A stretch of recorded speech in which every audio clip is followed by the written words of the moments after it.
Hello everyone. So, steroid hormones pathway is a little unique from other pathways. It is not a linear nor a cyclic pathway. It is branching in many directions, which might be confusing at the beginning. So, I'll try in this video to simplify it as possible.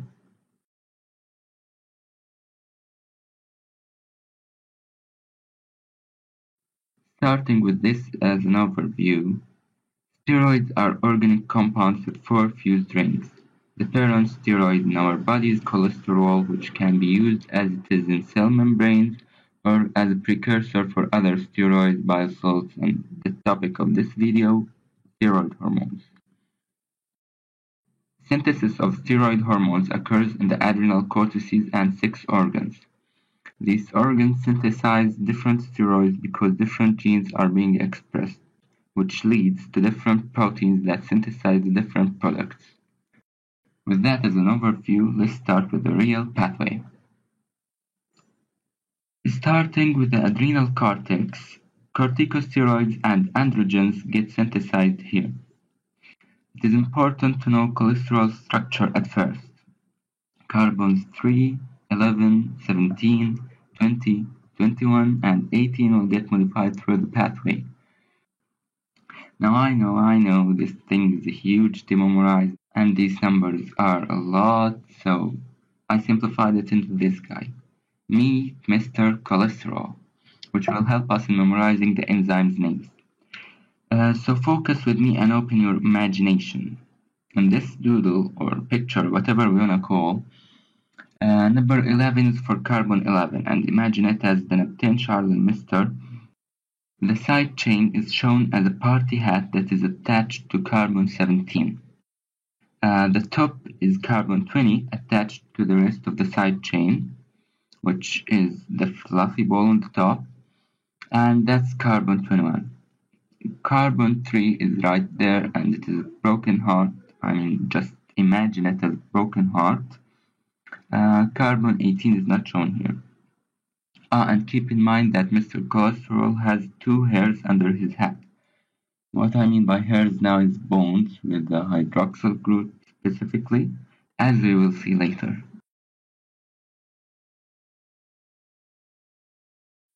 Now let's have fun and modify this guy. First, Mr. Cholesterol will lose the fluffy ball, that is the side chain distal to carbon 20, becoming Mr. Pregnenolone. This step is catalyzed by cholesterol side chain cleavage enzyme, which makes sense as it cleaves the side chain of cholesterol. The enzyme is also known as desmolase. Try to remember the two names. This step is actually the rate-limiting step, and in the adrenal glands it is activated by the pituitary hormone ACTH. Pregnenolone then will have his heart healed by the enzyme 3-hydroxysteroid dehydrogenase. Here come the fancy names. 3 is for carbon 3. Hydroxysteroid is because pregnenolone is a steroid with a hydroxyl group that became a ketone, this reaction. And dehydrogenase is for the oxidation step. Ketone is more oxidized than hydroxyl. The heart drawn here refers to a double bond with oxygen and the resulting product is progesterone. Okay, so far so good, but do you remember me talking about branching? Well, now both pregnenolone and progesterone can be hydroxylated by the enzyme 17-hydroxylase on carbon 17. Stated another way, one hair will be moved out of the hat. What we call them now? Well, easy.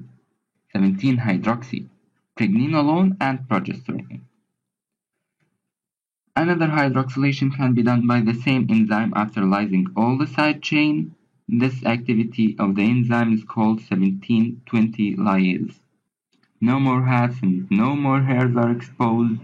Hats are for kids, these two are androgens now. Do you remember the enzyme 3-hydroxysteroid dehydrogenase? It can also convert any of those to those, adding more branching to the pathway. So far we have synthesized two androgens, but what about testosterone?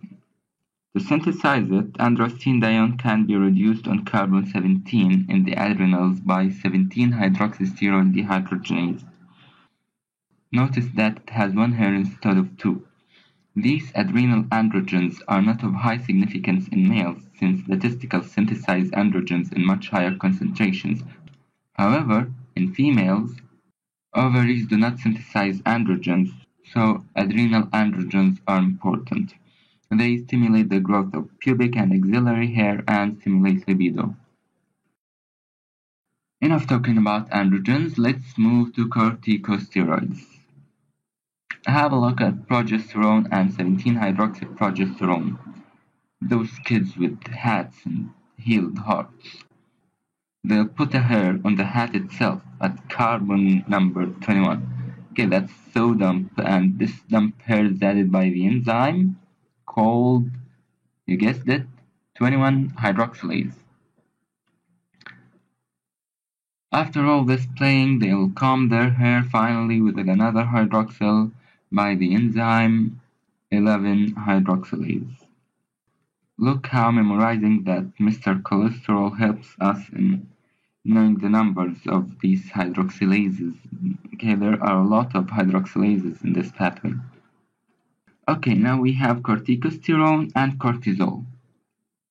But what about the names of these two guys? We call them 11-deoxycorticosterone and 11-deoxycortisol because they lack the 11-hydroxyl. Cortisol now is ready. It is the major glucocorticoid in humans. This guy, however, needs one extra step to become aldosterone. This step is carried out by the enzyme aldosterone synthase, also known as 18-hydroxylase.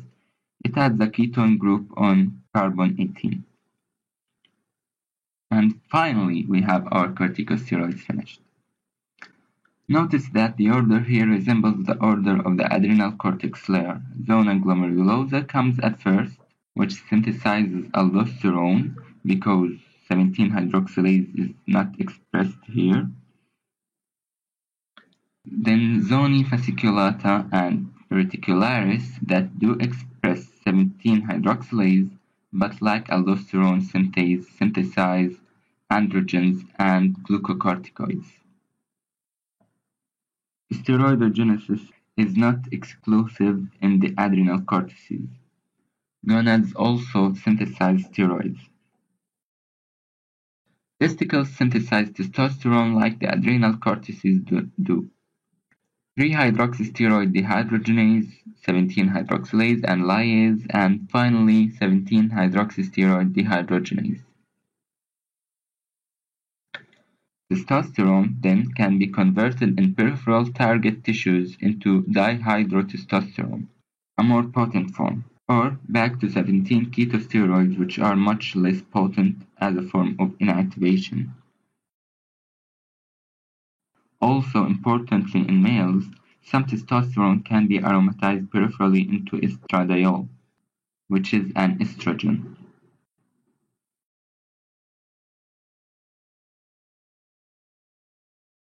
In females, ovaries synthesize estradiol as the primary estrogen.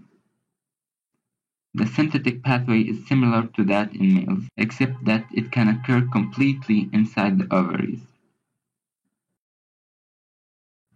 Also, aromatase can act on androstenedione-yielding estrone, which can be converted to estradiol by 17-hydroxysteroid dehydrogenase. Note that aromatases make one ring of cholesterol aromatic, represented by the circle. Adrenal androgens can serve as precursors for ovaries and testicles. However, testicles are more dependent on de novo synthesis from cholesterol.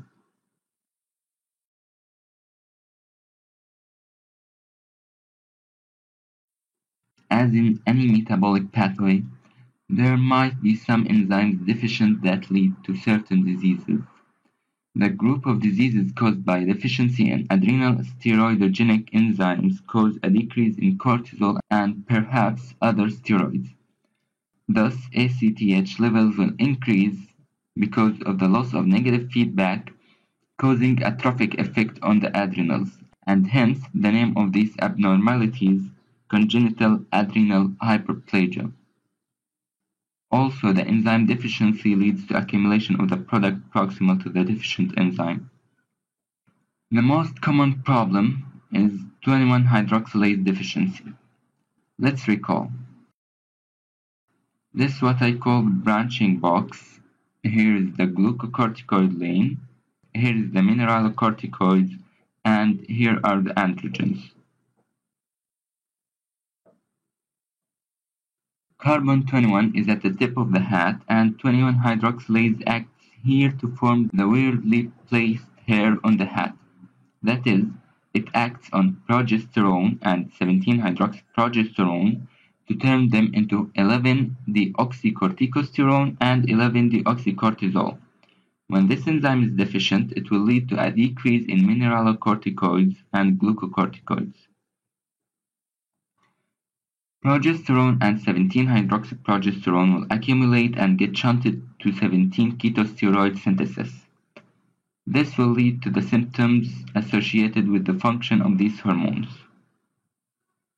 The deficiency here ranges from mild, where only androgenic symptoms appear, to severe, where glucocorticoid and mineralocorticoid replacement are required for survival. The next mutation is 11-hydroxylase deficiency. I hope you recall that this is the step after 21-hydroxylase, which we have just discussed. Here, the oxycortisone and the oxycorticosterone will accumulate. The latter has a good mineralocorticoid activity and will cause signs of hyperaldosteronism, although aldosterone levels are low, so aldosterone supplements should be avoided in the treatment.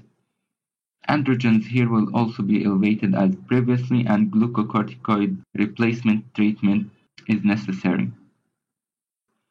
The last mutation is 17-hydroxylase deficiency. 17 is the carbon at the base of the hat, so this enzyme functions to expose the hair under the hat. When it is deficient, all what adrenals can synthesize is mineralocorticoids. Glucocorticoids will be deficient, as well as androgens and estrogens, whether adrenal or gonadal in origin.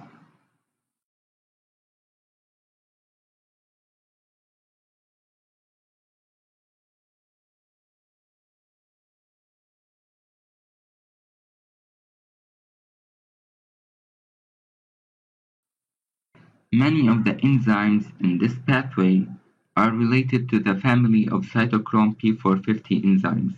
They are enzymes located at the smooth ER in the tissues of adrenal cortex and gonads. These enzymes are targets for many pharmacological treatments, and now we are going to discuss some drugs that affect them. Metyrapone is 11-hydroxylase inhibitor. It is usually used to confirm the diagnosis of adrenal insufficiency, or less commonly as a treatment for Cushing syndrome. In normal people, metyrapone causes a decrease in cortisol level, accumulation of 11-deoxycortisol, and an increase in ACTH due to the loss of negative feedback. In adrenal insufficiency, ACTH levels will increase without an increase in 11-deoxycortisol.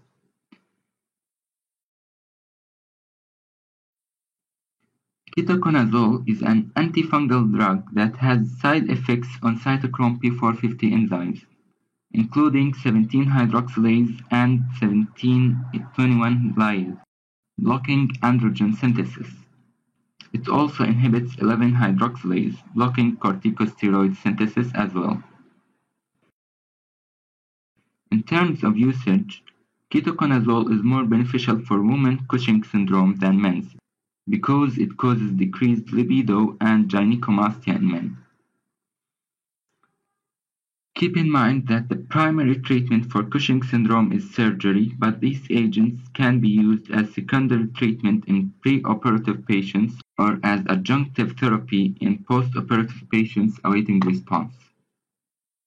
To sum things up, in this video we made an overview about steroids first. Then we discussed the steroidogenic pathway in adrenal cortices testicles, and ovaries. After that, we discuss the effects of some mutations and drugs on the pathway. Thank you for watching and good luck in your study.